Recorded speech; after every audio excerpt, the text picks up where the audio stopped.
Avísame, Juli, ¿eh? Ahí estamos. Estamos Bueno, grabando en vivo. les damos la bienvenida al encuentro 4 de la CUEX de Hábitat Popular y Cuidados. La idea de este encuentro es retomar un poco lo que vimos en el encuentro 3, donde estuvimos viendo las características de la ciudad capitalista y patriarcal, pero ya pasar un poco a una parte más propositiva, pensando cuáles serían las líneas que podríamos ir pensando para justamente buscar transformaciones que mejoren y solucionen esos problemas que la ciudad capitalista y patriarcal genera para aquellas personas que tienen a cargo las tareas de cuidado. Para eso vamos a contar con Juli Bertot, que nos está acompañando, y con Sofi también. La idea de hoy es ver además un tema que nos quedó un poco colgadito del encuentro anterior, para que lo habíamos pensado para no hacerlo tan largo. Entonces, los temas que vamos a ver hoy van a ser, en primer lugar, cómo pensar ciudades cuidadoras, algunos ejes para reflexionar acerca de las intervenciones que deben requerir o los diagnósticos que podemos hacer pensando desde una perspectiva de ciudad cuidadora. Vamos a ver también algunas características específicas que tiene la movilidad y el uso de los espacios de las personas cuidadoras, que además por lo general suelen ser mujeres. ¿Qué características también debemos tener en cuenta en el plano de los barrios populares con respecto a que no solo queremos una ciudad cuidadora, sino también una ciudad que piense en lo colectivo, que justamente fortalezca esas redes de cuidado a partir de lo comunitario? Y para terminar, vamos a presentar la consigna, la última consigna, que va a componer junto con las actividades del encuentro 1, 2 y 3, el trabajo final. Así que, bueno, avanzamos, le doy la palabra a Juli, que nos va a contar un poco cuál es la perspectiva de la ciudad cuidadora.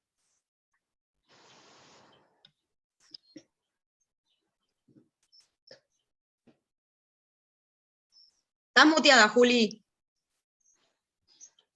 Bárbaro. Vos andá avisándome y yo voy pasando. Dale, Estamos en confianza dale. acá. Sí, estamos entre nos. Bueno, bienvenides, gracias por estar aquí. Vamos a hablar un poco, como decía Nati, este primer capítulo, un poco de cómo podemos implementar esto que venimos hablando de los cuidados y con qué mirada podemos accionarlo en el territorio. Acá trajimos las famosas 3R, una propuesta de Valeria Esquivel sobre los cuidados, que digamos, se trata básicamente de 3 conceptos que son reconocimiento, reducción y redistribución. Entonces, cuando hablamos de los cuidados, ¿sí? de las tareas de cuidados de las que venimos hablando en estos encuentros, lo que necesitamos empezar a poner en tela de juicio son estos 3 conceptos. ¿Sí? Por un lado, el reconocimiento, que tiene que ver con reconocer las contribuciones de las tareas de los cuidados para el funcionamiento de nuestras sociedades y economías, y también, sin perder de vista, quién realiza estas contribuciones. ¿Sí?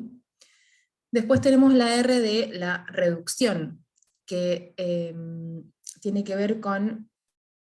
atrás, Nati, por fin. Gracias. Que la reducción tiene que ver con integrar en la planificación y en la ejecución de los proyectos la mejora de la infraestructura social, ¿sí? Para beneficiar a aquellos que realizan las tareas de cuidado. Recuerdan que hablamos en el encuentro 3 de la precarización del tiempo, ¿sí? Y cómo implementando políticas que ayuden a mejorar la infraestructura sobre la cual nosotros realizamos nuestras tareas de cuidado, van a tener una reducción del tiempo que nos llevan, y así poder disponer del tiempo para realizar otras actividades, ya sean productivas, de ocio o de sociabilización.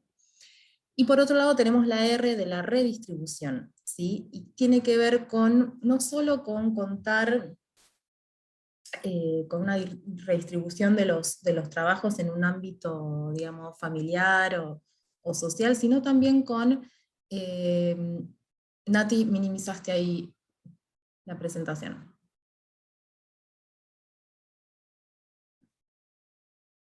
Perdón, problemas técnicos.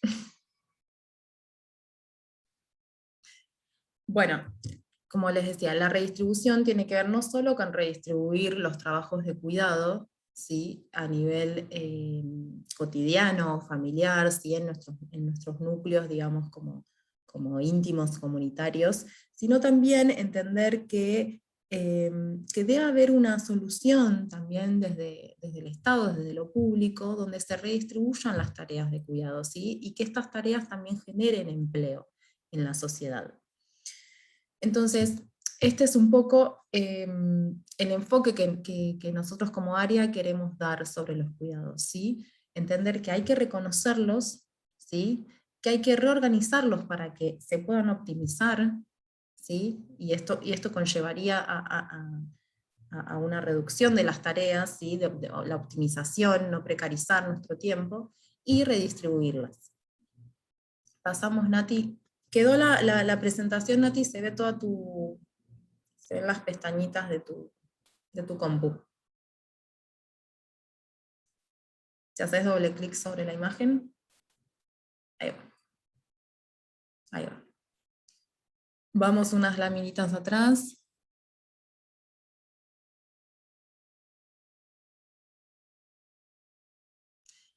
Bien.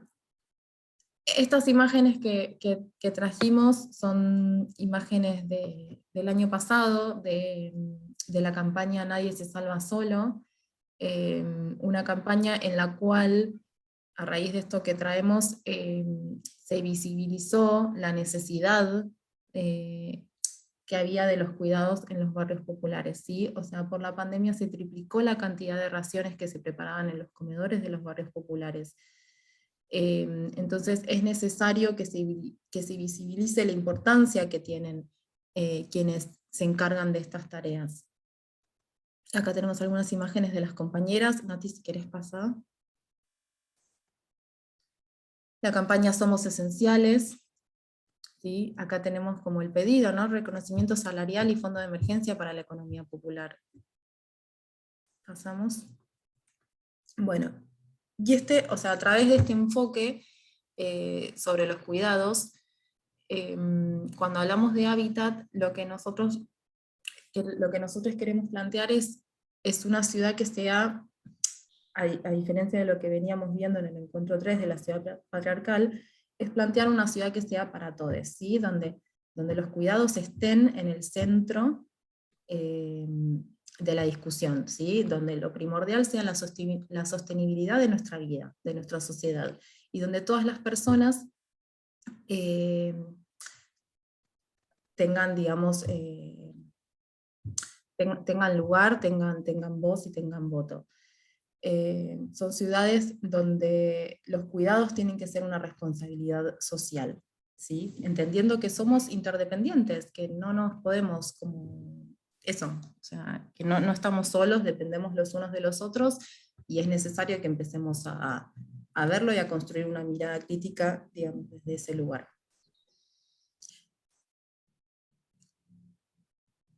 En cuanto a lo que es planificación, digamos, de las ciudades, traemos una propuesta que se llama Estas ciudades para todes. Bueno, traemos una propuesta que se llama la ciudad cuidadora. La ciudad cuidadora es un concepto que desarrolló un colectivo de arquitectas feministas de la ciudad de Barcelona, llamado Col·lectiu Punt6. Es una ciudad planificada desde la perspectiva de género, con los cuidados en el centro de la vida urbana, ¿sí? Es una ciudad que te cuida, es una ciudad que no te contamina, que no te precariza, que te deja desarrollarte, es una ciudad que deja que te cuides, que te provee digamos, los equipamientos y los insumos necesarios para que uno pueda valerse, ¿sí? Y poder cuidar de su propia vida, tener acceso a la salud, tener acceso a un buen ambiente, tener acceso a la educación, tener acceso a un trabajo, que cuida del entorno, ¿sí? Es una ciudad saludable, y que permite que nos cuidemos también entre nosotros. Ese es un poco el concepto de lo que vamos a estar trabajando como proyecto, digamos, ideal, digamos, de la ciudad, de las ciudades que queremos construir, con la mirada con la que queremos construir nuestros espacios y nuestras ciudades. ¿Cuáles son las características de la ciudad cuidadora en cuanto a lo que específicamente refiere al hábitat y a la infraestructura? Acá hicimos una breve síntesis, que son algunas de las características con las que ustedes vinieron trabajando o están en eso, de trabajar ¿sí? Con la actividad número 3. Son algunos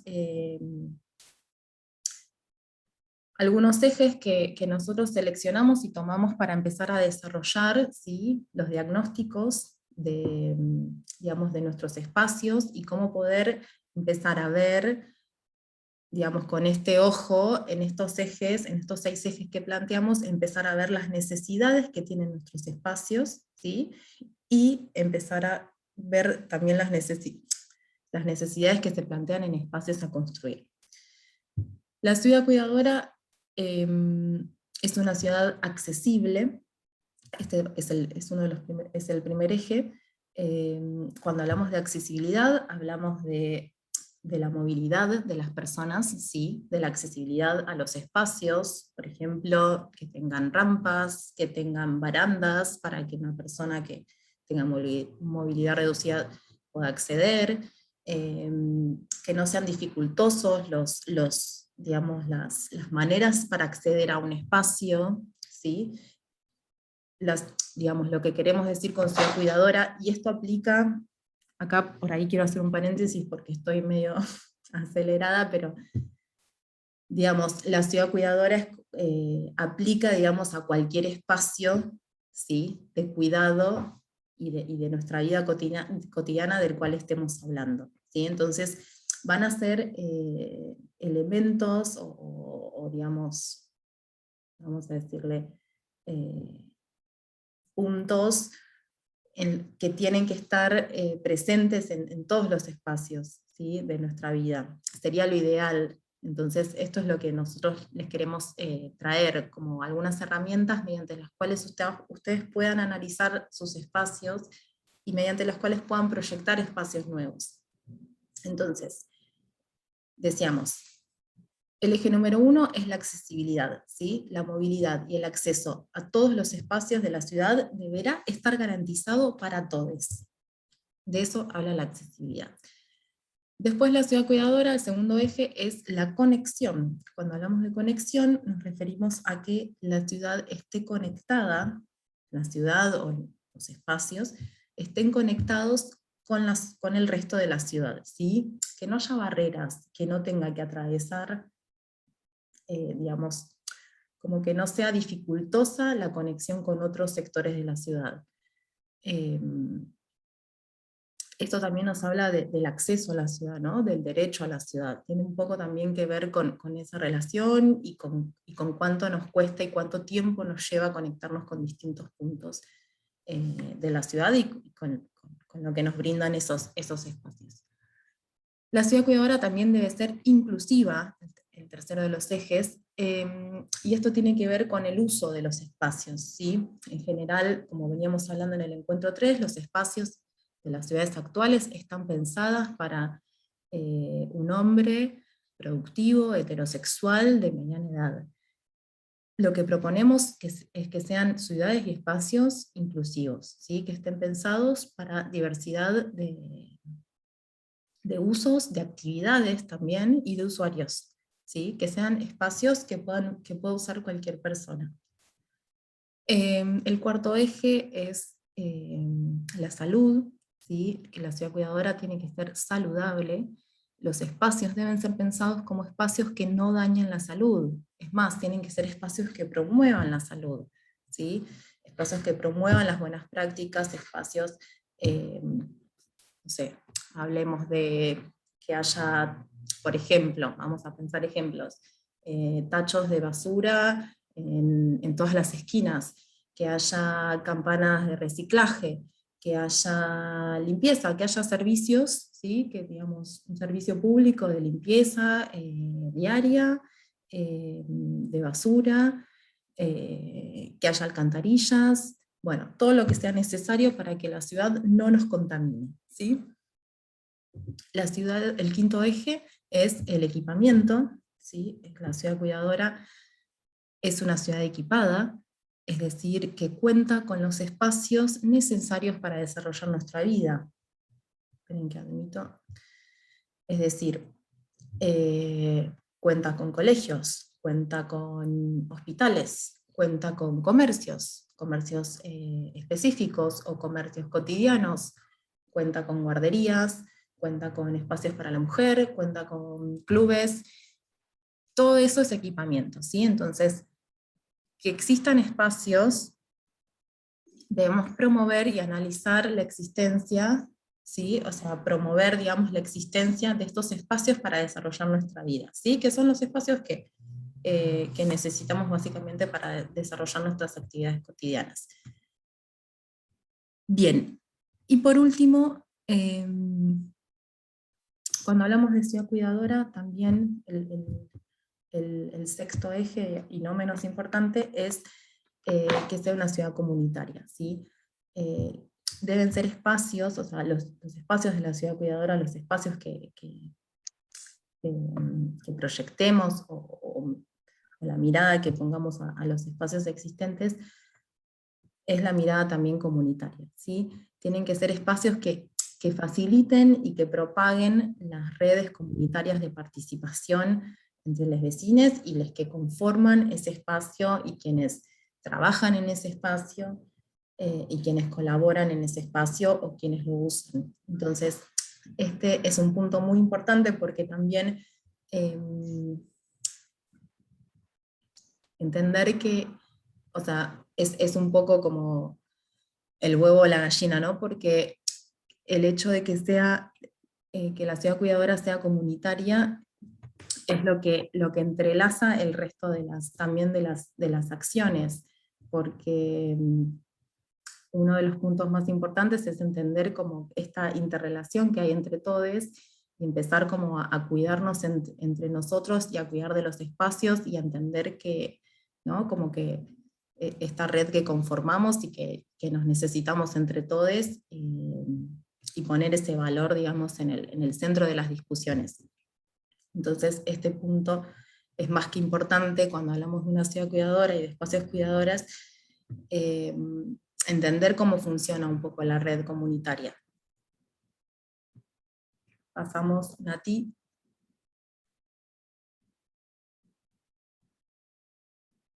Bueno, un poco acá el resumen de lo que estábamos hablando. La pregunta, una filmina hacíamos resumen, dice cómo debe ser una ciudad cuidadora. Proponemos una ciudad que garantice el acceso equitativo a los bienes, servicios públicos y oportunidades, esto que hablábamos del derecho a la ciudad, y que incorpore la necesidad de las diferentes minorías, con especial atención al cuidado de las infancias, personas mayores y discapacitados dependientes. Esto quiere decir una ciudad para todos, una ciudad pensada también para las minorías, los que no están incluidos en la ciudad patriarcal. Una ciudad que promueva la autonomía económica de las mujeres, garantizando la igualdad en el empleo, la dignidad y la misma remuneración para todos y todas, y el reconocimiento del trabajo informal de las mujeres, que es una fuente de ingresos, digamos, decisiva también en las ciudades. La ciudad cuidadora es una ciudad que respeta los vínculos e identidades comunitarias, lo que veníamos hablando, fomentando las relaciones sociales y el intercambio cultural sin discriminaciones hacia las personas, ni por sus costumbres, tradiciones o prácticas sociales.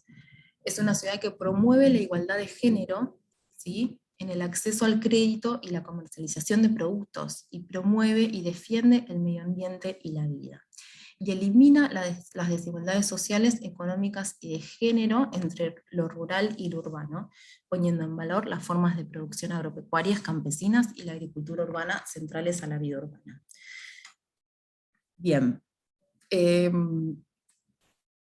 Puede sonar un poco utópico todo esto que traemos, pero son, digamos, son pequeños,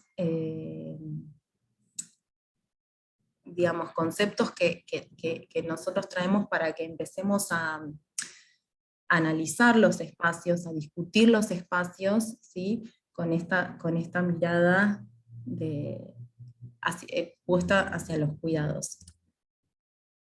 ¿Pasamos, Nati?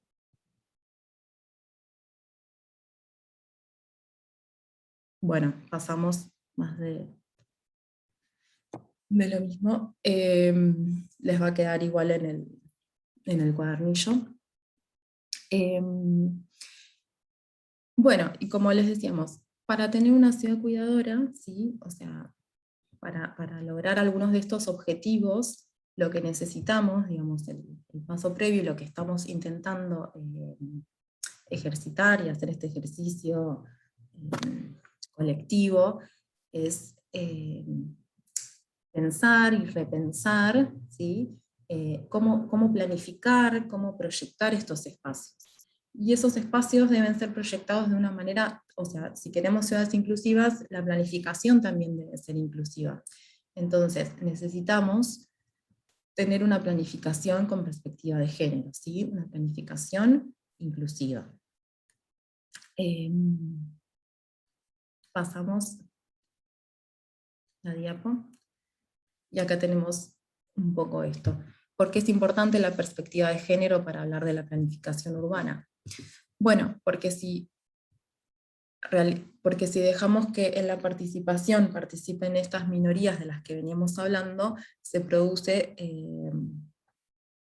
empezamos a incorporarlas, ¿no? Como al ámbito público, digamos, se empieza a dar como esta retroalimentación donde estas minorías empiezan como a participar y a acceder de a poco al espacio, al ámbito público, ¿sí? Pudiendo tener toma de decisiones, pudiendo contar sus experiencias,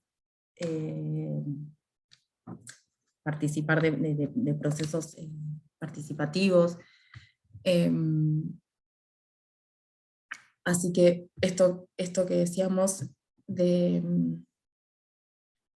también de esto de los diseños participativos, que pueden ser respuestas que beneficien también a todos, o sea, porque si tenemos las experiencias en los diseños participativos es importante la inclusión porque tenés la experiencia, digamos, como contra más inclusivo sea, tenés todas las miradas, ¿sí? Entonces, ese espacio después va a ser mucho más rico porque va a beneficiar a mayor parte de la población.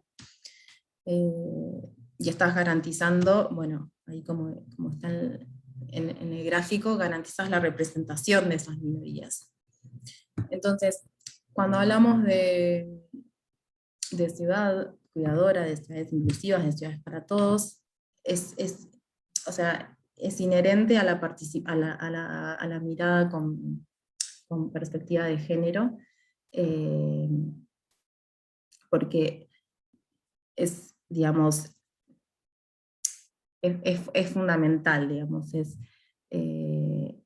la perspectiva de género en esto es fundacional para poder proyectar ciudades inclusivas.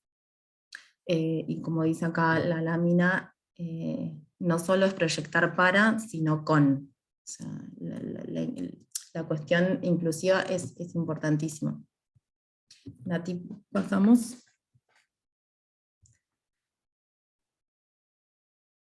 Bueno, ahí también un breve resumen de lo que estábamos diciendo. La planificación urbana con perspectiva de género implica repensar un barrio y una ciudad con perspectiva de género, con todos sus detalles y a través de todas sus escalas, desde todas sus complejidades y desde toda su diversidad, sin dar prioridades exclusivas a consideraciones económicas alejadas de las personas, ¿sí? Digamos, la mirada de la ciudad cuidadora no es una mirada productiva, no está puesta en la mirada productiva, sino en los cuidados, ¿sí? En la sostenibilidad de la vida. Planificar con perspectiva de género es construir o reconstruir barrios que no perpetúen las diferencias y las desigualdades de género, clases, etnia o edad. Se trata de volver a estudiar, analizar y registrar la realidad para conseguir entornos urbanos más adecuados. El urbanismo, el objetivo del urbanismo, debería ser poder disfrutar de las ciudades inclusivas que tengan en cuenta la diversidad real que caracteriza a los espacios urbanos, y así hacer posible que el derecho a la ciudad sea un derecho humano para todas las personas. Bueno, hasta acá pasamos, Nati, no sé si... Hasta acá esta primera etapa de lo que viene a ser el concepto de la ciudad cuidadora, ¿sí? Los objetivos, los ejes con los que queremos trabajar, y nos parecen primordiales para poder conseguir espacios que sean más inclusivos, espacios que sean igualitarios y accesibles para todos. Nati, te cedo. Esto, retomando un poco lo que decía Juli, si lo recuerdan, estos ejes, la ciudad inclusiva, accesible, que tenga una perspectiva que cuide la salud, fueron justamente lo que estuvimos trabajando y relevando en el encuentro 3, en la actividad que les dejamos del encuentro 3, donde tenían como consigna hacer un relevamiento de las problemáticas, y para eso les habíamos dejado toda una guía de preguntas, que justamente a lo que apuntaban era a poder realizar un diagnóstico en base a estos ejes trabajados, ¿no? Lo que nos quedó, y algo que también pensaba mientras Juli estaba explicando, y que decía, ¿no?, que parece una idea muy utópica, y yo por otro lado pensaba también que si tenemos ciudades, como vimos en el encuentro anterior, que son ciudades cuidadoras, el tema es que justamente lo que cuidan no es a las personas, sino al capital, al dinero, a las empresas, a la circulación de mercaderías. Entonces, si tenemos ciudades que cuidan, pero no a la mayoría de las personas, sino que están más interesadas en cuidar la circulación y la generación de capital, también podemos pensar que las ciudades cuidadoras, aunque ahora nos parezca algo muy utópico, es posible. Y que justamente estos cambios no se dan de un día para el otro, pero sí empezar a pensarlo, empezar a darse cuenta que la ciudad tiene una forma y que esa forma no es algo neutral, no es algo natural, es empezar a cambiar algo ya por sí mismo.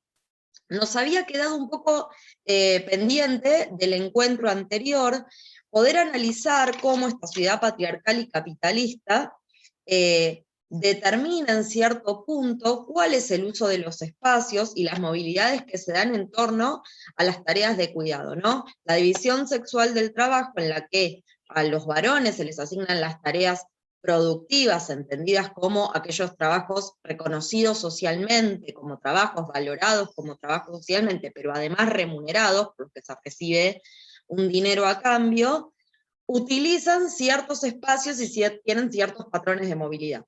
Mientras que las tareas de cuidado, que son aquellas que la división sexual del trabajo asigna generalmente a las mujeres, tienen otro tipo de patrones, que como justamente, ¿no?, como estamos hablando de una ciudad que está planificada por hombres generalmente, no estuvo hasta hace mucho tiempo relevado cuáles eran esos patrones de movilidad que tenían las personas que cuidaban. Entonces, sí, ya disponemos de algunos datos, los datos con los que contamos son datos de Argentina, pero que representan en gran medida lo que sucede en otros lugares de Latinoamérica y en otros lugares del mundo en general, me atrevería a decir, de lo que sucede en las grandes ciudades, que es estas pequeñas características es lo que vamos a ver a continuación. Y a mí lo que me interesa es que vayamos recordando también cuáles eran las características de la ciudad capitalista, ¿no?, a medida que vamos retomando estos patrones de movilidad que tienen las personas cuidadoras. ¿Se acuerdan que una de las características de la ciudad capitalista era que justamente estaban planificadas para favorecer los desplazamientos lineales, como el que vemos en el dibujito de arriba, donde se trata de una persona que en general es varón, que va de la casa a su trabajo y del trabajo a la casa? Bueno, justamente una de las características que tiene la movilidad, cómo las personas que cuidan se desplazan por el espacio, es que no tienen una movilidad, no tienen recorridos lineales, sino que tienen lo que se llaman recorridos poligonales, en donde realizan varias paradas, muchas veces atravesadas, ¿no? Ir y volver, para antes de ir de la casa al trabajo y del trabajo a la casa. Entonces, por ejemplo, ¿no? Para ponerlo en un ejemplo concreto, una mujer que sale con sus hijos, con sus hijes de su casa, los lleva, no va al trabajo directamente. Primero los lleva a la escuela, después pasa a hacer una compra que va a necesitar para cocinar al mediodía, después de eso pasa a retirar los estudios clínicos que le realizaron a un adulto mayor, que también depende de esa persona cuidadora. Finalmente llega al trabajo, cuando sale del trabajo, pasa nuevamente a buscar a los chicos por la escuela y vuelve finalmente a su domicilio. Bueno, esas características que tienen las personas cuidadoras de realizar varias paradas no son consideradas a la hora de pensar el sistema de transporte, ¿no? Entonces, para empezar a pensar un sistema de transporte que sea amigable con las tareas de cuidado, deberían pensarse en función de esta movilidad poligonal.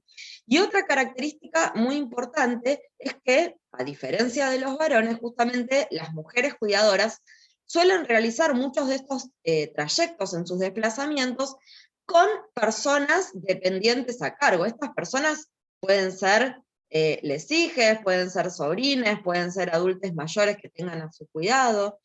Y la otra vez trabajaba este tema en un ámbito escolar, docente, y justamente, ¿no? Pensábamos cuántas veces las profesoras, las maestras, cuando por alguna razón los chicos no tienen clases, solemos tener cotidianamente la reacción de los llevamos a trabajar con nosotras. Eso es algo que se ve muy comúnmente en las escuelas, que la maestra, si no tuvo con quién dejar a sus hijas, se los lleva a trabajar. Cuestión que no sucede, ¿no? ¿Quién vería en un banco a un cajero al cuidado de sus hijas? No es algo que suele suceder, pero sí es algo que, y yo pongo el ejemplo de la escuela porque es mi ámbito, pero me imagino que suele suceder en muchos espacios de trabajo que están feminizados. Bueno, otra de las características es que las mujeres son justamente las principales usuarias de los transportes públicos. Como habíamos visto en el encuentro anterior, hay un pequeño porcentaje de la población que es quien dispone de un automóvil privado, pero además quienes disponen de un automóvil privado son en general varones, e incluso, como habíamos dicho, en las viviendas donde hay un auto, a pesar de que las mujeres son las que realizan esos desplazamientos más complejos y son las que necesitarían más el uso de ese vehículo, el que usa el transporte privado es el varón y la mujer se sigue trasladando con el acompañamiento de otras personas y en transporte público.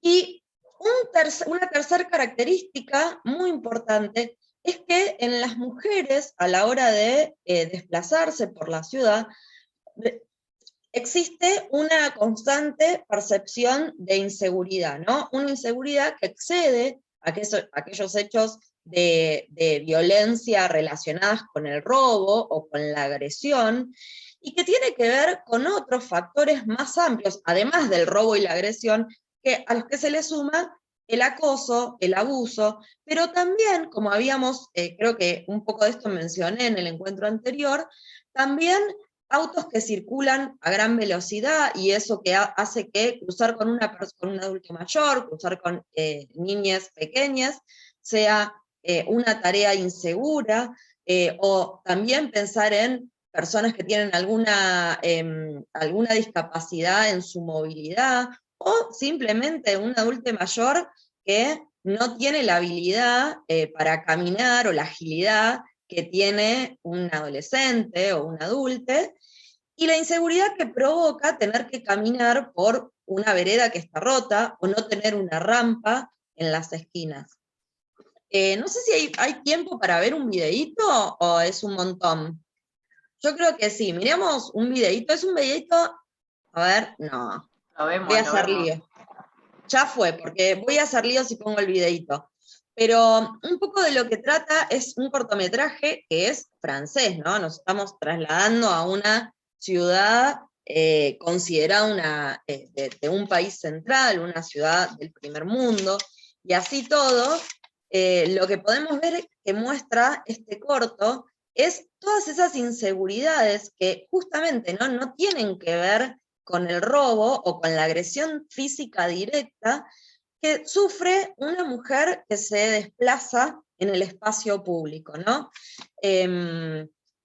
Y que es justamente una sensación que tenemos muy incorporada y que afecta fuertemente la manera en que nos desplazamos, como eligiendo ciertos lugares para desplazarnos y decidiendo no caminar por otros, lo que muchas veces nos insume más tiempo, o no utilizar ciertas paradas del colectivo porque están en un descampado y por lo tanto la ausencia de otras personas hace que lo percibamos como un lugar inseguro, o utilizar el espacio público restringido a ciertos horarios diurnos, ¿no? De día, y que el espacio nos quede totalmente vedado por la noche.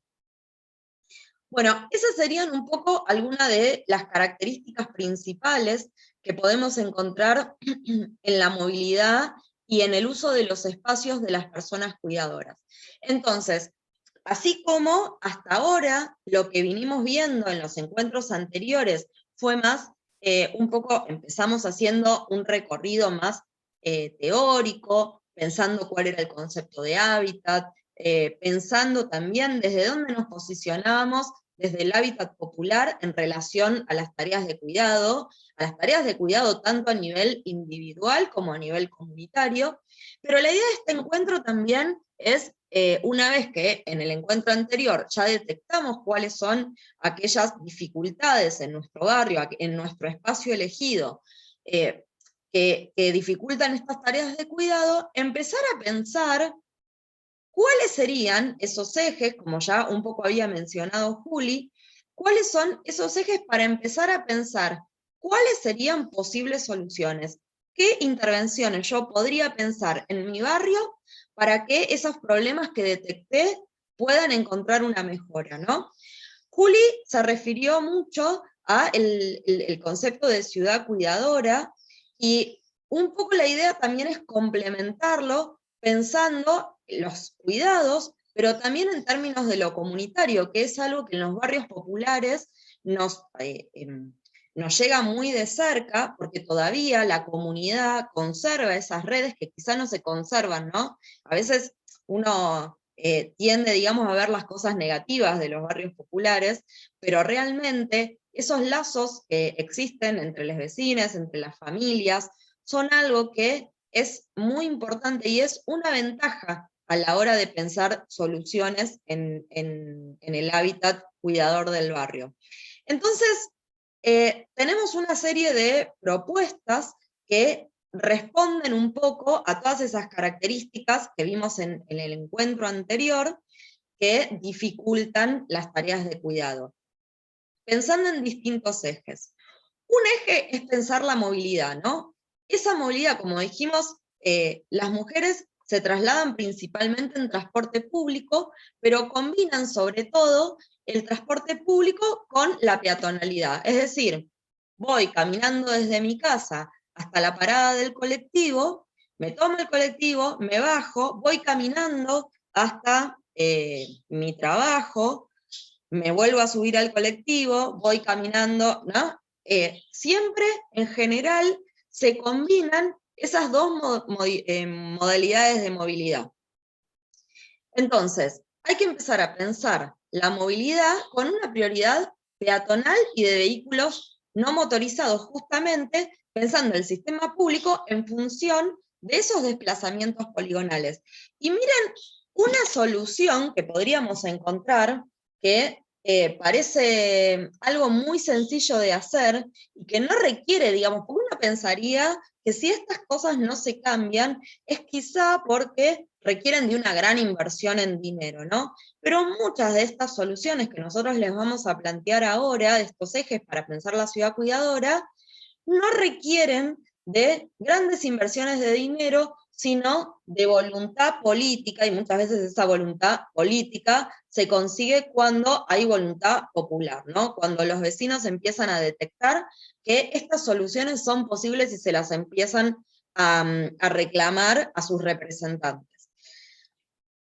Nosotros hoy tenemos un sistema de transporte, por ejemplo, de colectivo, en donde si yo quiero llegar del punto A al punto B, vamos a suponer, ¿no? De mi casa al trabajo, me subo al colectivo y pago un boleto por todo ese trayecto. Bueno, pero ¿qué pasa? Eso sirve para los desplazamientos lineales, donde no se requieren más paradas para la cantidad de actividades que requieren las tareas de cuidado. Ahora, ¿qué pasa eso? ¿Cómo impacta eso en la vida de una mujer cuidadora? Se sube al colectivo y paga un boleto mínimo, pero paga un boleto al fin. Pero no llega hasta su trabajo, porque en el medio se tiene que bajar para realizar algunas de estas actividades que mencionábamos antes. Y luego se tiene que volver a subir al colectivo y otra vez tiene que pagar boleto. Y quizá otra vez se tenga que volver a bajar antes de llegar a su trabajo, porque responde a las necesidades de ir a diferentes lugares por esta movilidad poligonal. Bueno, ¿cómo termina repercutiendo eso en la economía de una mujer cuidadora? Termina pagando un mayor importe para hacer la misma distancia que lo que paga el varón que va directo de su casa a su trabajo. Es decir, que simplemente cambiando el sistema de cobro del colectivo, esto ya existe en otros lugares, ¿no? No tengo idea si lo pensaron en función de mejorar la vida de las personas cuidadoras o no, pero esto ya existe, en donde vos sacás un boleto por la distancia que vas a recorrer, pero podés bajarte del colectivo y tomarte el siguiente utilizando el mismo boleto. Eso impactaría significativamente en la economía de las mujeres cuidadoras, y no es, fíjense, que no es un cambio que necesite de una inversión en dinero, ¿no? Sino que necesita una inversión en voluntad.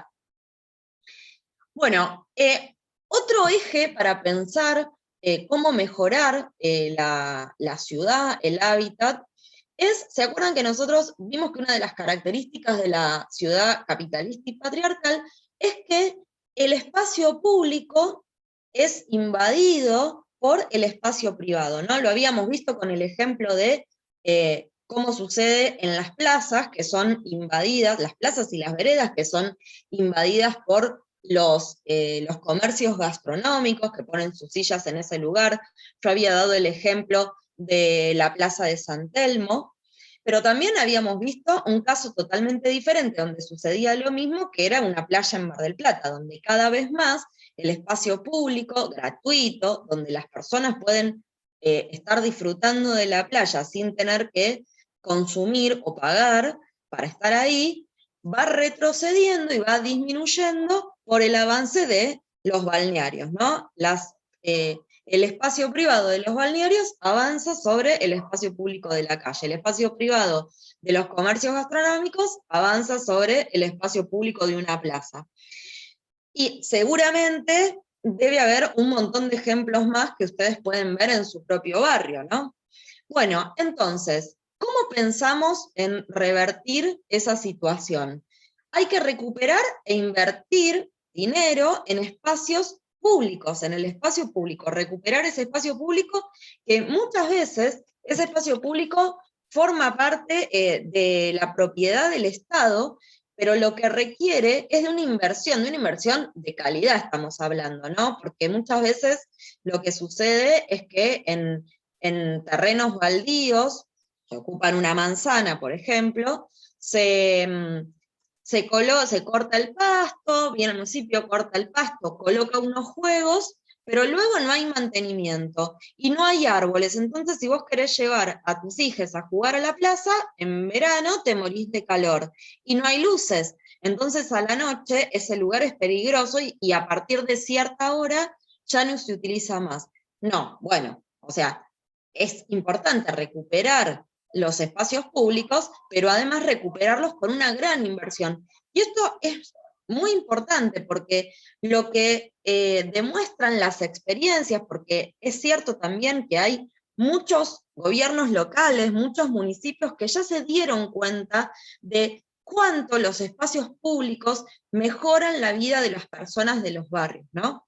El poder disponer de un espacio deportivo libre y gratuito, que pueda articular con un club, el poder disponer de una plaza donde puedan convivir diferentes tipos de personas, puedan convivir las niñas, pero también puedan encontrar un espacio los adultos mayores. Y si estamos pensando una plaza para las personas mayores, ¿podemos pensar en que esa plaza, los bancos que tengan, sean de cemento con las mesas alejadas del banco? No, hay que pensarlos en función de la comodidad y la conveniencia de los usuarios, justamente, ¿no?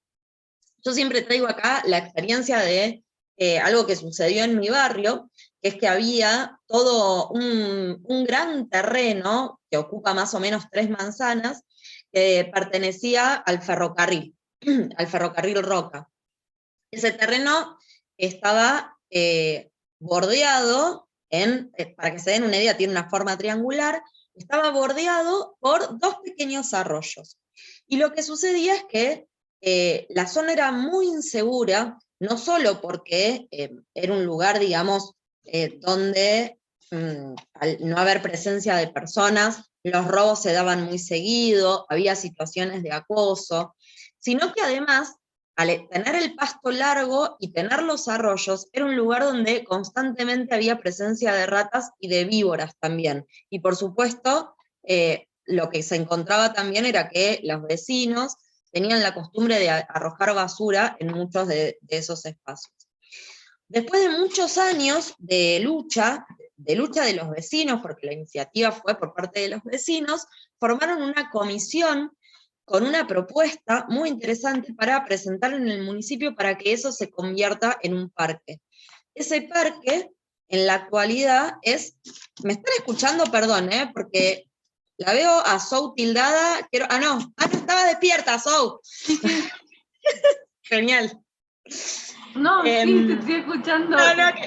Te vi muy quieta, te vi jugando al juego de las estatuas. No, va a ser... Sigo entonces. Bueno. Movimiento entonces, constante así.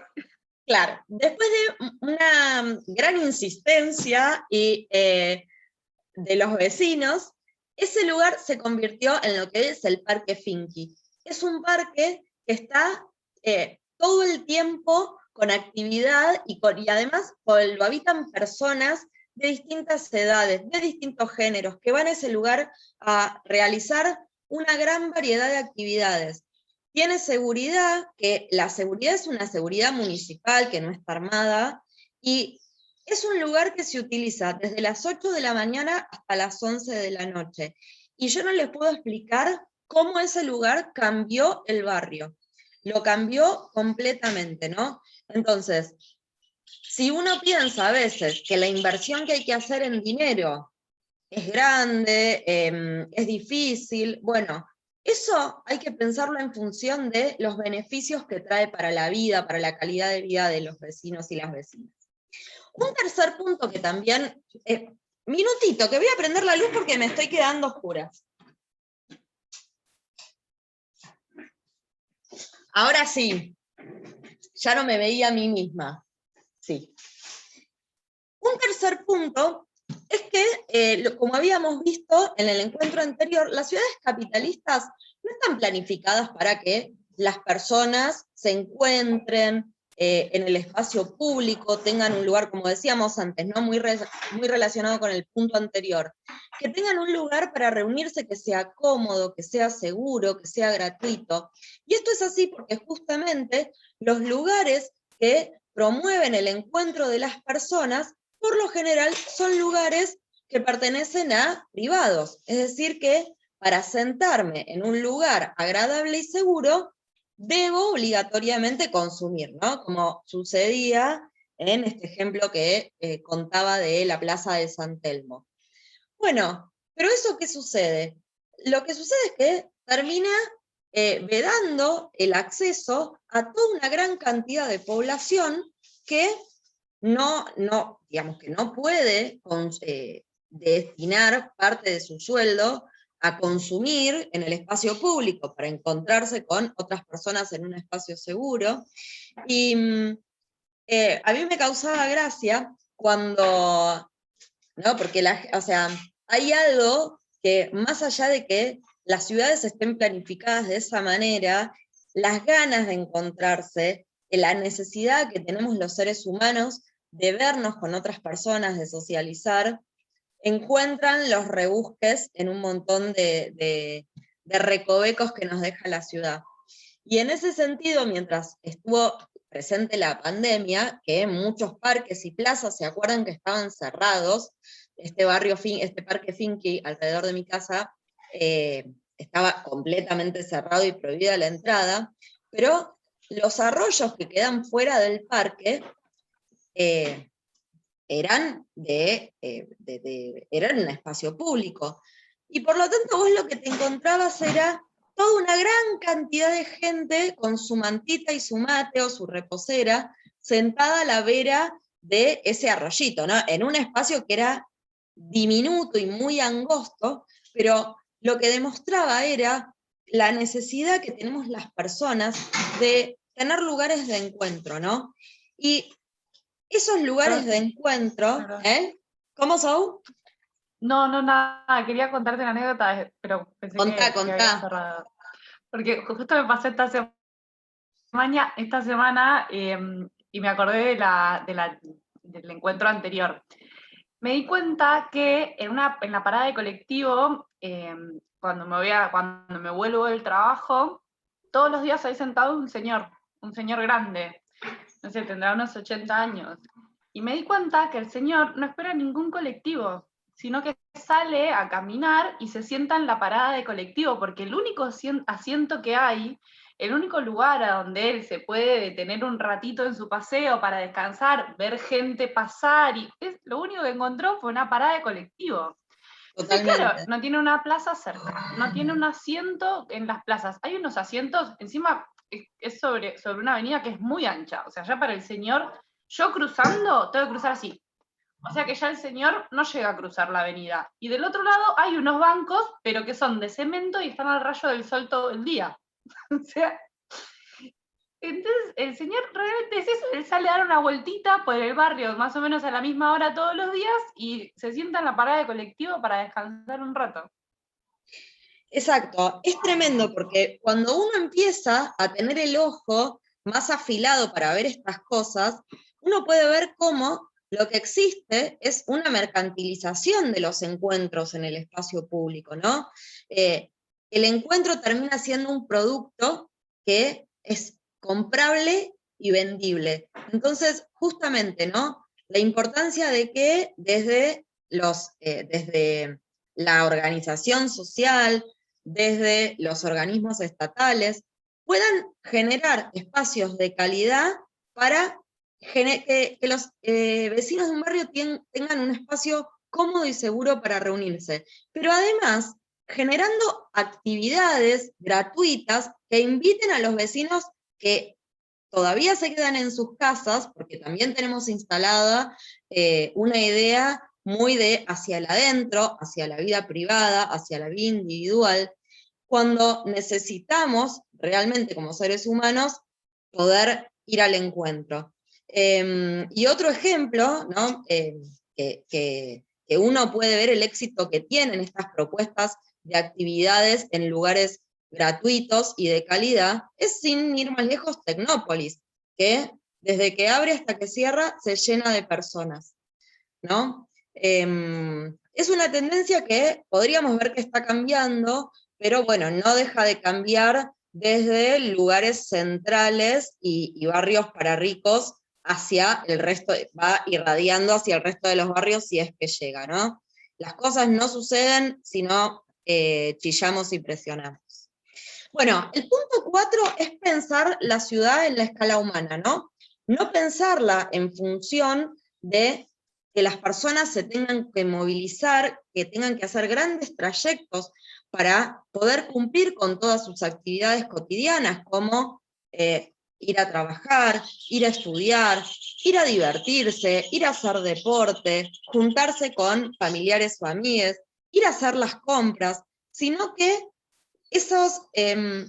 encontremos todos esos equipamientos y servicios básicos que necesitamos para el cuidado propio, pero también para el cuidado de los demás, que los podemos encontrar en una escala humana, es decir, en la proximidad del barrio. Hay una propuesta que creo que sale de España, pero que acá se está aplicando en un barrio, por supuesto, en un barrio de clase alta, que se llama la ciudad de los 15 minutos. Y la propuesta de la ciudad de los 15 minutos consiste en que las personas puedan llegar a todos los equipamientos y servicios que necesitan para su vida cotidiana caminando un trayecto que les lleve 15 minutos. 15 minutos peatonalmente, ¿no?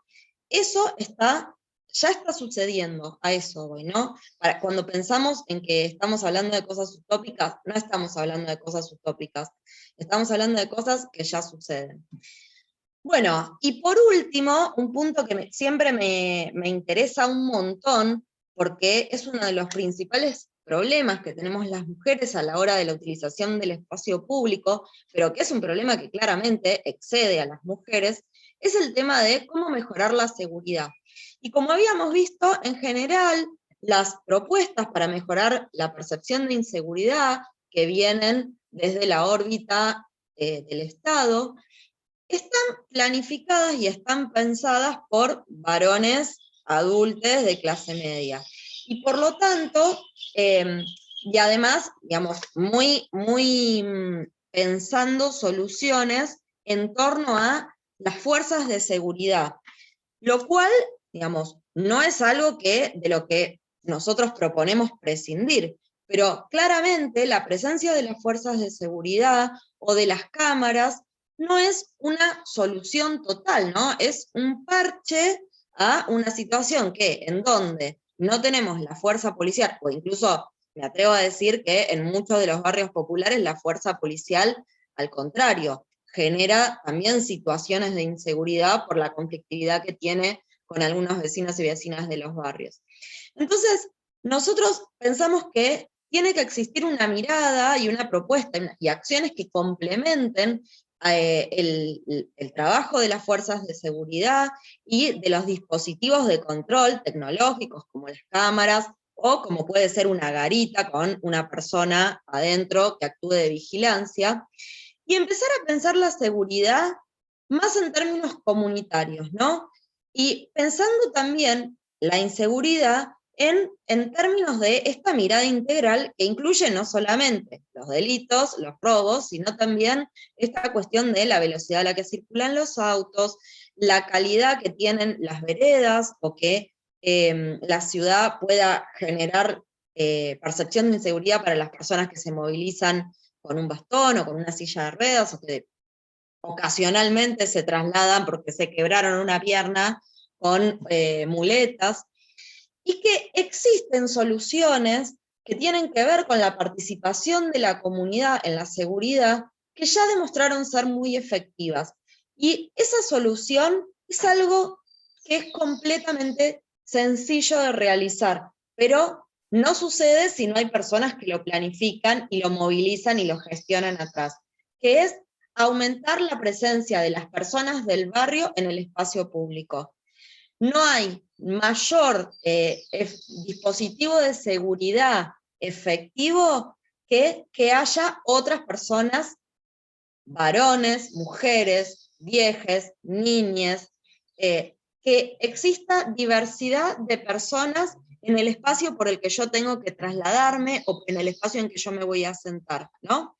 Por ejemplo, uno de los principales problemas que tienen el uso de las plazas en horas nocturnas es que o están desiertas, más allá de no tener iluminación, ¿no? Que es un punto muy importante para mejorar en la infraestructura urbana. Más allá de estar desiertas de personas, muchas veces están habitadas o utilizadas por ciertos grupos de personas que generan sensación de inseguridad.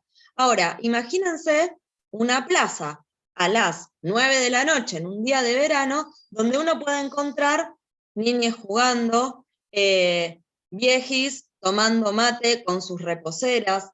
¿Cuánto mejoraría esto nuestra percepción de inseguridad que tenemos? Lo mismo nos sucede, pensemos, por ejemplo, cuando tenemos que atravesar un puente peatonal, o yo pienso, ¿no? Hay un puente que atraviesa, un túnel, perdón, que atraviesa las vías del tren en Lanús, que de día es un hormiguero de gente y todos pasamos tranquilamente, y a la noche es un desierto. Y es un lugar muy inseguro, que genera mucha percepción de inseguridad. Volviendo a este día de la percepción de inseguridad, que no responde solamente que te haya ocurrido personalmente un hecho de inseguridad, porque donde a una vecina, a una amiga, le sucedió ese hecho de inseguridad en el túnel de Lanús, automáticamente todas las mujeres pasamos a percibirlo como inseguro y a tener miedo de que eso nos suceda. Entonces, es esto, ¿no? Recalco esto. Pensar respuestas para la prevención de la inseguridad que tengan que ver con la participación de la comunidad, principalmente generando vitalidad en las calles, es decir, la presencia diversa de personas. Y dos cuestiones muy importantes que atraviesan todos estos ejes. Por un lado, la participación de la comunidad. Es decir, si nosotros queremos pensar propuestas para mejorar la ciudad y hacerla con una perspectiva de cuidados, necesitamos darle voz y voto a las personas cuidadoras, ¿no? Y a las personas que son cuidadas. No podemos decidir desde un escritorio o desde una unidad básica qué es lo que necesitan las personas. Necesitamos invitar a las personas, preguntarle a esas personas a que nos digan qué necesitan, qué soluciones se encuentran para su propio barrio, porque su conocimiento es fundamental para lograr que estas medidas sean efectivas. Y por otro lado, un poco, ya lo había dicho Juli, pero es pensar que todos estos espacios, tanto la movilidad, el espacio público, generar actividades comunitarias, equipamientos y servicios, y la seguridad, tienen que estar pensados para una diversidad de cuerpos y para una diversidad de edades y de intereses. No podemos seguir pensando en las ciudades en torno a un sujeto universal, varón, adulte y autónomo, ¿no? Tenemos que empezar a pensar las ciudades para las niñas, para los adultos mayores, para las mujeres, para las personas con discapacidades. Me tardé un montón en esto. Bueno, y le quería mostrar algunas imágenes que ilustran justamente estas soluciones que estábamos pensando. Las actividades gratuitas que a veces se brindan, muchas veces encaradas por los municipios, como por ejemplo las clases de gimnasia, las clases de zumba, clases de bailes, la presencia de espacios públicos de calidad, como una plaza que no, digamos, no necesariamente las plazas tienen que ser como esas plazas tradicionales que ocupan una manzana. Cualquier espacio vacante en la ciudad puede ser transformado en una plaza. Pensar además en generar equipamientos como esto que decía Sou, ¿no? Espacios que sirvan a las personas para que puedan sentarse, por ejemplo, un adulto mayor que tiene que realizar un trayecto de 5 cuadras para trasladarse de un lugar al otro, es muy posible que necesite sentarse a descansar para llegar a su lugar de destino. Si eso no sucede, no descansa, esa persona mayor termina dependiendo de una persona cuidadora, aumentando así la gran carga de trabajo que tenemos las personas cuidadoras. Y miren qué simples son estas soluciones. Y bueno, arriba el que para mí es uno de los dispositivos de seguridad por excelencia, que es las personas en la calle. Las personas en la calle. ¿no? Como sigue sucediendo en muchos de los barrios, por ejemplo, en muchos de los barrios populares, pero como sucedía hacía muchos años en otro tipo de barrios, en donde la inseguridad fue haciendo que las personas se metieran para adentro, ¿no? Cuando justamente lo que mejoraría la seguridad es que esas personas vuelvan a la calle. Bueno, me voy a apurar un poquito porque me doy cuenta que estiré un montón lo anterior, porque me entusiasma mucho, pero lo que les queríamos contar un poco también es, nosotros hasta ahora venimos trabajando sobre una serie de conceptos, de conocimientos, de ideas que salen de un lugar en particular, y ese lugar es la Universidad Popular de Barrios de Pie, que el año pasado, muchos de ustedes ya la conocen o formaron parte de capacitaciones que hicimos en ese lugar, por eso no me voy a detener mucho en eso, pero sí les quería contar que desde el año pasado se conformó en la Universidad Popular un equipo que es el equipo de Hábitat Popular, y justamente no existía antes el equipo de Hábitat Popular porque a partir del año pasado y con el gobierno de Alberto, justamente lo que se planteó para mejorar la vida de las personas y poner la Argentina de pie, como repite tantas veces Alberto, es generar trabajo a partir de la urbanización, es decir, de obras de mejoramiento en la infraestructura y en las viviendas de los barrios populares. Y mucho de ese trabajo pasó a ser parte de la gestión de los movimientos sociales. Es decir, quienes organizan, gestionan y evalúan la urbanización de los barrios populares en un gran porcentaje son los movimientos sociales. Por lo tanto, lo que nos encontramos fue con la necesidad de generar un equipo de trabajo que se pusiera no solo a darle forma a la urbanización de los barrios, sino también a cuestionar cómo queremos urbanizar esos barrios. ¿Queremos reproducir estas formas patriarcales y capitalistas, que son las tradicionales, o queremos proponer otra cosa? ¿Con quién lo queremos hacer? ¿Queremos directamente decidirlo con la gente que trabaja dentro de un ministerio, o queremos decidirlo dándole participación y decisión a los vecinos de los barrios? Bueno, de muchas de estas cuestiones es que se encarga el equipo de Hábitat Popular, que está conformado por quienes organizan la CUEX de Hábitat Popular, ¿no? Por estas caras que vienen viendo miércoles por medio. El equipo tiene tres objetivos, funciones principales, ¿no? Tres líneas de trabajo principales. Uno es la de generar investigaciones y diagnósticos participativos, es decir, generar relevamientos que nos permitan ir generando un diagnóstico, un contexto a partir de datos que conseguimos en el territorio, pero que además esos datos se consiguen a través de la participación ciudadana en los barrios. Los consiguen las compañeras que viven en esos barrios. Digo las compañeras porque en el movimiento Barrios de Pie somos un 90% de mujeres, entonces acá el general y universal es hablar en femenino. A través de mapeos colaborativos, a través de entrevistas grupales, de charlas, de marchas exploratorias, observaciones participantes, todas herramientas de relevamiento que facilitan la participación de las personas del barrio.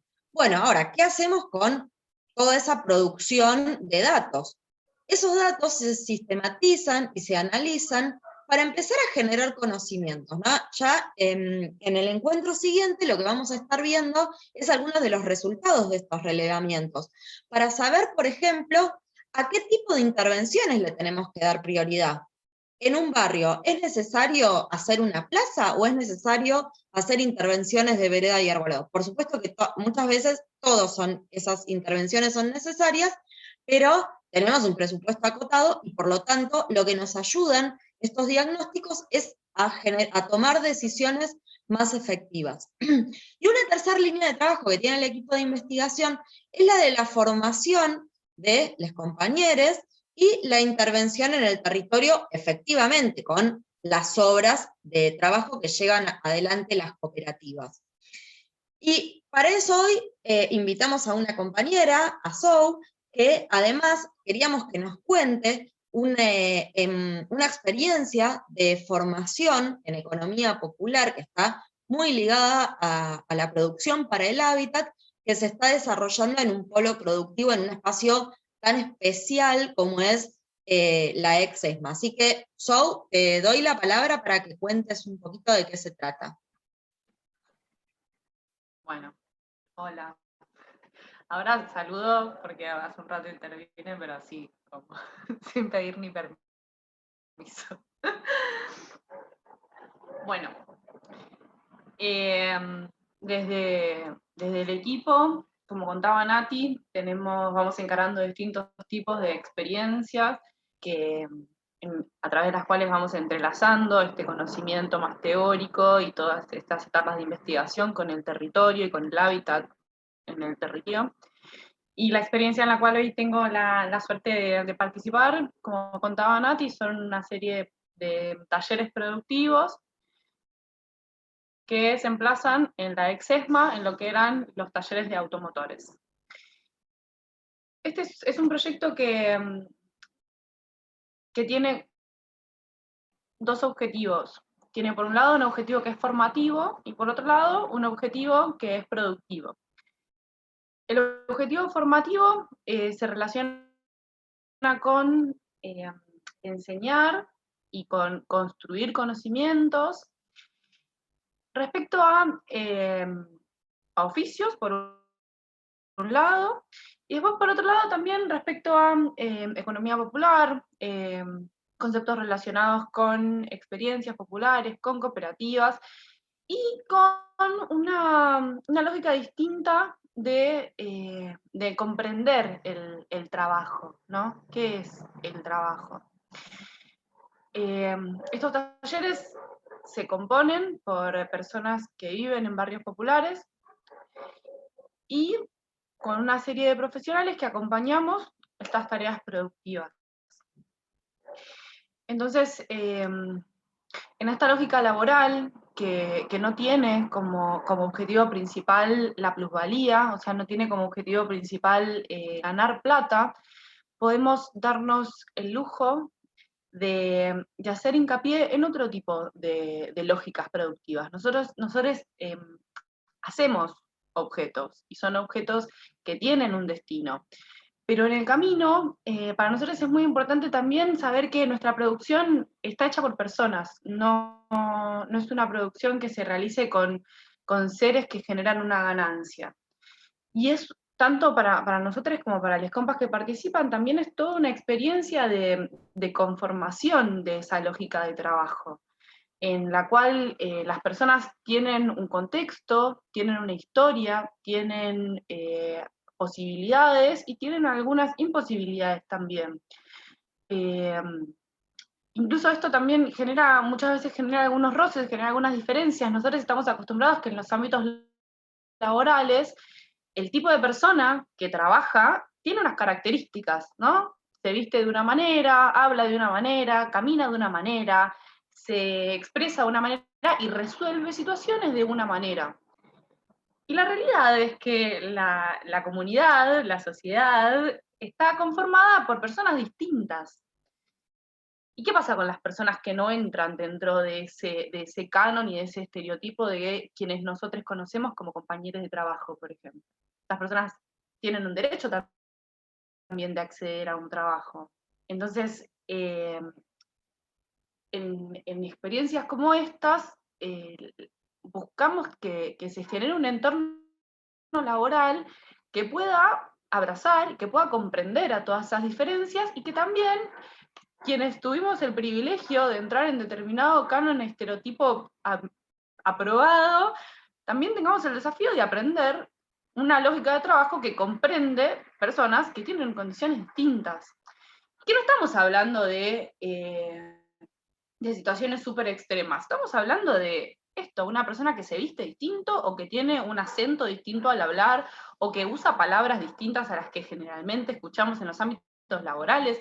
No es que estamos hablando de que estamos incluyendo a como situaciones súper específicas. O sea, son personas O sea, y son situaciones que son recontra cotidianas, y que de alguna forma en nuestras lógicas laborales no las vemos, no las encontramos, y no compartimos con personas distintas.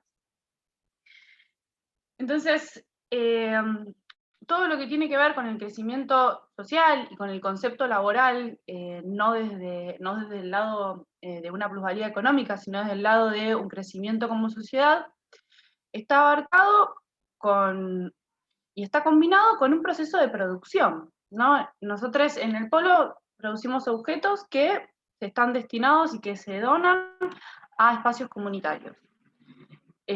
Son EPIs, son comedores, son escuelas, son distintos usos, pero son todos espacios que están en barrios populares y que se usan cotidianamente por personas que viven en los barrios populares. Muchas veces las personas que viven y que usan esos centros comunitarios son las mismas personas que vienen todos los días al Polo y que hacen ese equipamiento. Y es un equipamiento que es de primera línea, nos damos el lujo de hacer diseños y de que sean cosas lindas, de que sean cosas cómodas, hacemos prototipos y probamos modificaciones, probamos ajustes, probamos materiales, hacemos la experiencia también con los compañeros no solo es aprender a taladrar o aprender a hacer un agujero o aprender a poner un tornillo, también es aprender a definir a dónde va ese tornillo. ¿Y qué pasa con ese tornillo si lo ponemos en otro lado? Y todas esas construcciones de conocimiento que se hacen de forma colectiva les da también una herramienta de aprender a trabajar colectivamente y también de aprender a pensar los procesos.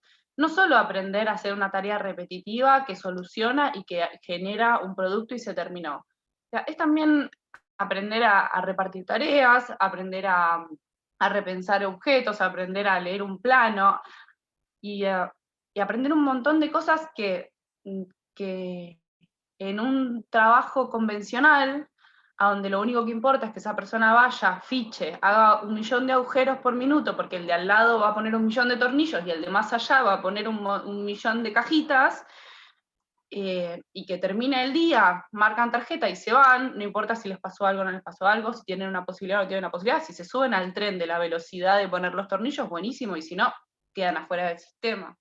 Entonces es buscar todo el tiempo combinar una producción y seguir con orgullo una lógica de taller, y también, o sea, demostrar que se puede producir y que se puede tener una lógica de taller sin olvidarse de que las personas que participan son personas que tienen situaciones particulares y que tienen posibilidades particulares, y aprender también a explotar lo mejor de cada uno. Bueno, cierro contando cuáles son los talleres que tenemos. Tenemos talleres de carpintería de madera, tenemos un taller de carpintería de aluminio, donde hacemos ventanas y puertas de aluminio.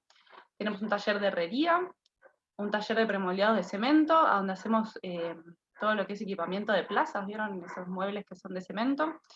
Y tenemos un taller de huerta y vivero. Así que bueno, no sé, Nati, si me quedó algo por contar. Excelente, me encanta. ¿Alguien quiere hacer alguna pregunta? No, si quieren vamos pasando, ya son las 8 menos 20, vamos pasando a la explicación de la consigna número 4. Ay, espera. Miren todo lo que tenía para contar, pero se me va a hacer muy tarde. Ay, no hablé nada de los promotores de hábitat, bueno.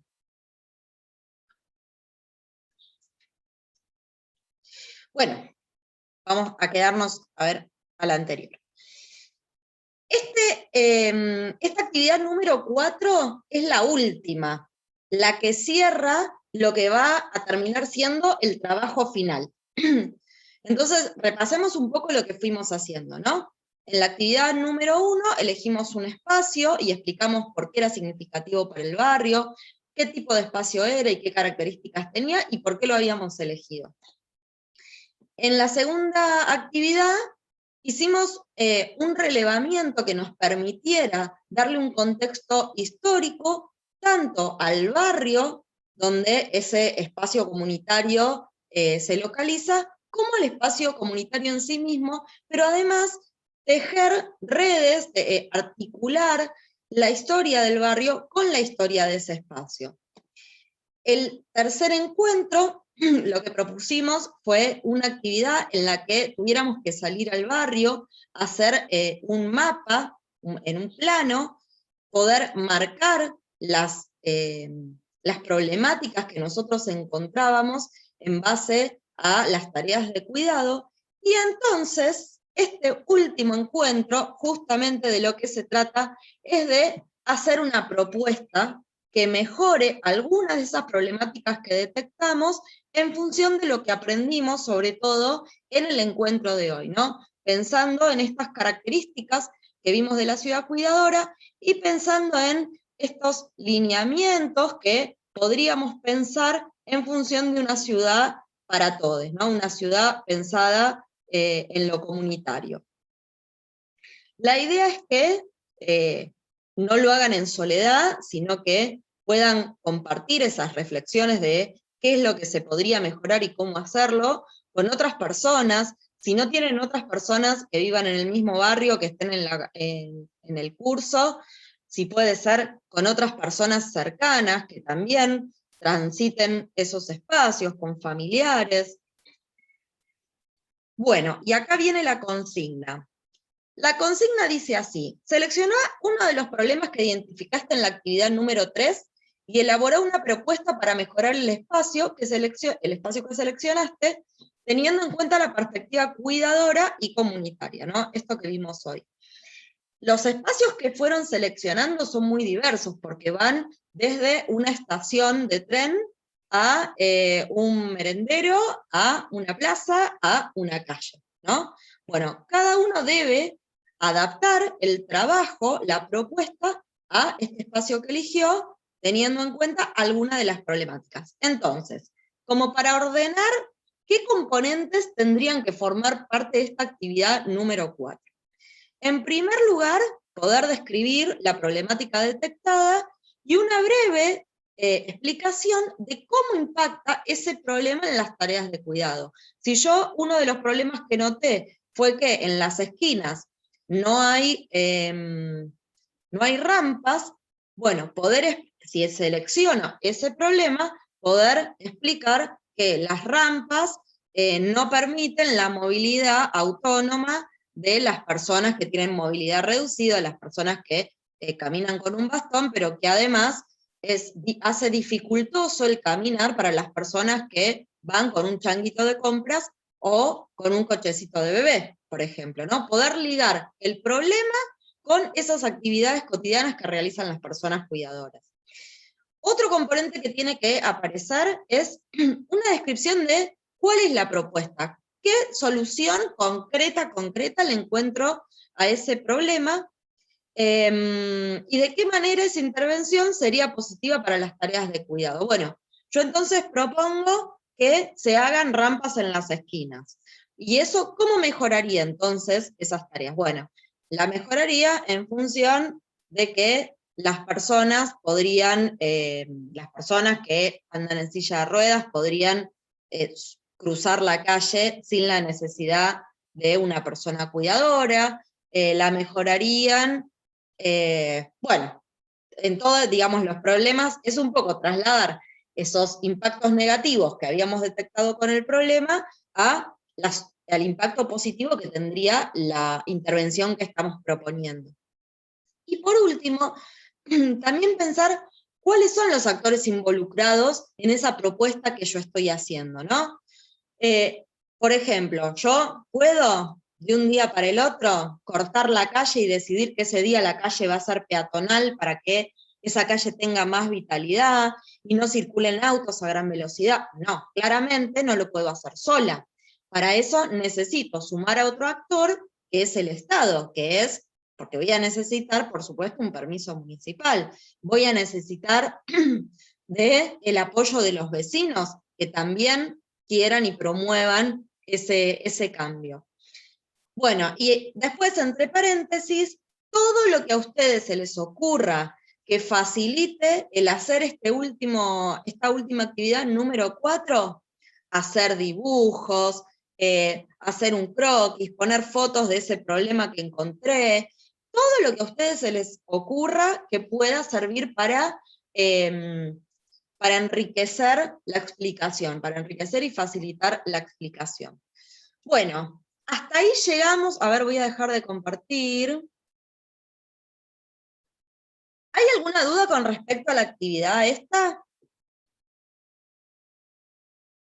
Ya saben que de todas maneras seguimos en contacto por el WhatsApp. Como les decía, esta es la última actividad, ya no va a haber otras actividades, por lo tanto, la idea es que ustedes puedan realizar esta actividad y sumarla como un trabajo integrador a esas otras actividades que vinieron realizando. ¿Tenemos alguna duda con respecto a esto? No, fuiste bien clara. Para mí Bueno. fuiste clara. Genial. De todas maneras, muchas veces las dudas aparecen una vez que me senté a hacerlo, ¿no? Suele suceder. Así que quedamos a disposición en el grupo de WhatsApp, que también por el Classroom, por supuesto, pero encontramos que el grupo de WhatsApp nos da, nos mejora el ida y vuelta, podemos estar mucho más rápido respondiendo a las consultas. Así que quedamos a disposición de la consulta que tengan y nos encontramos en el encuentro siguiente ya para seguir conversando de algunos de estos temas. Bueno, ¿alguien quiere decir algo más? Si no, ya les despedimos. Bueno, Nos vemos la próxima. Chao, gracias.